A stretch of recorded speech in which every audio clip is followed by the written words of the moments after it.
ক্যারিয়ারে কঠিন সময় পার করছেন নাজমুল হোসেন শান্ত। টি-20 ফরম্যাটে গেল 18 ম্যাচে নাই 50-র দেখা। টেস্টে শেষ 17 ইনিংসে 50 ইনিংস আছে মোটে একটা। সময়টা এতটাই প্রতিকূলে যে সবশেষ বিপিএলে বরিশালের একাদশেও জায়গা পাননি দেশের 3 ফরম্যাটের অধিনায়ক। যদিও ওয়ানডে ফরম্যাটে ব্যাটে রানটা আসছে ঠিকঠাক, শেষ 12 ম্যাচে 4 50 আর 3টি 40 ইনিংস। তারপরও শান্তকে নিয়ে সোশ্যাল মিডিয়ায় চলা কার্যকলাপে বিরক্ত সাবেক টাইগার অধিনায়ক খালেদ মাহমুদ সুজন। আমার মনে হয় শান্ত যদি বিগত কয়েকগুলো ইনিংস দেন, বাট আমরা মনে ওকে হিত দিচ্ছি, সেটা আমাদের দোষ।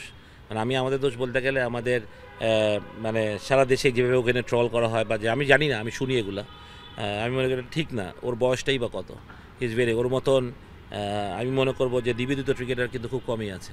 হার্ডওয়ার্কিং, পরিশ্রম করে, সৎ ছেলে, অনেস্ট। আমি মনে করবি ক্রিকেট ছাড়া কিচ্ছু বোঝে না আমার মনে হয়।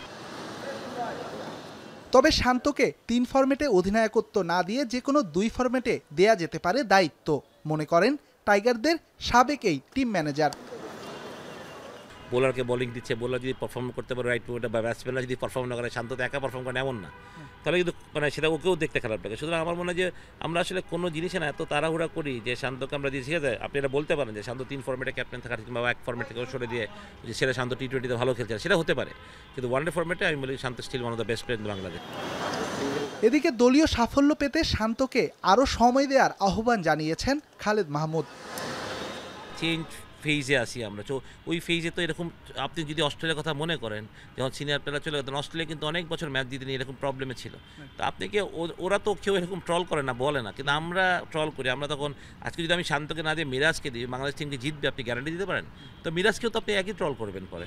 তো আপনি তো আরেকটা শান্তকে নষ্ট করবেন, মিরাজকে নষ্ট করবেন, লিটনকে নষ্ট করবেন, সবাইকে বলবেন। আমার মনে হয় আপনারা ট্রল করেন, সবাই আমরা বাংলাদেশকে ভালোবাসি। আপনারা যেমন ট্রল করে বুঝাতে চান যে আপনারা অনেক ভালোবাসেন, আমরা তো ট্রল না করে বুঝতে পারতেছি না আমরা কত ভালোবাসি।